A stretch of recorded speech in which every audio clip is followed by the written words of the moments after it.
ওই video share কৰা কেলা ভিডিও শেয়াৰ কৰা এই বিজেপি অন্ধভক্ত কেইটালে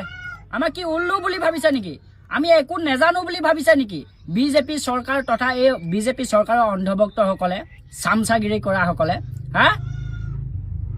নিৰ্বাচনৰ আগত যেতিয়া কংগ্ৰেছ দলে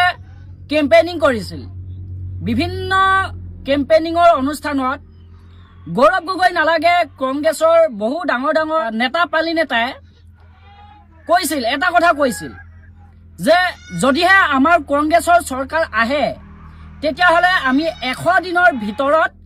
জুবিন গাৰ্গক আমি ন্যায় দিম আৰু তাকে দেখি কংগ্ৰেছৰ সেই মন্তব্য শুনি মুখ্যমন্ত্ৰী জলি পকি একদম মানে দিমাগ খাৰাপ হৈ গৈছিল কংগ্ৰেছৰ সভাপতি গৌৰৱ গগৈ ডাঙৰীয়াৰ সেই ভাষ্য শুনি সেই মন্তব্য শুনি মুখ্যমন্ত্ৰী ডাঙৰীয়া কেম্পেইনিং কৰোতে বিভিন্ন অনুষ্ঠানত কি কৈছিল আপোনালোকৰ মনত আছে নে মুখ্যমন্ত্ৰী ডাঙৰীয়া হিমন্ত বিশ্ব শৰ্মা ডাঙৰীয়া কৈছিল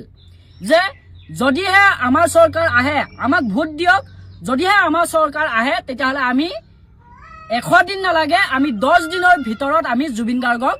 ন্যায় দিম এতিয়া কথা এতিয়া 10 দিন পাৰ হৈ গল মুখ্যমন্ত্ৰী ডাঙৰীয়া শপত গ্ৰহণো ললে এটা কি হল আমু নে ফৰ্ম থিউ নে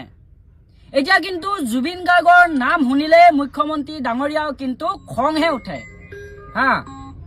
এতিয়া মুখ্যমন্ত্ৰীৰ মুখত কিন্তু জুবিন গাৰ্গৰ নাম নাই এতিয়া সব পাহৰি গল এতিয়া কলৈ গল বিজেপিৰ সেই অন্ধভক্তসকল চামচাগিৰিসকল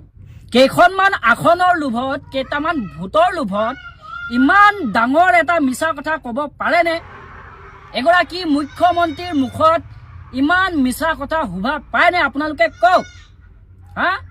মুখ্যমন্ত্ৰী ডাঙৰীয়াক মই সেইটো কাৰণে বাৰম্বাৰ কেতিয়াবা কিছুমান ভিডিঅ'ত মই কওঁ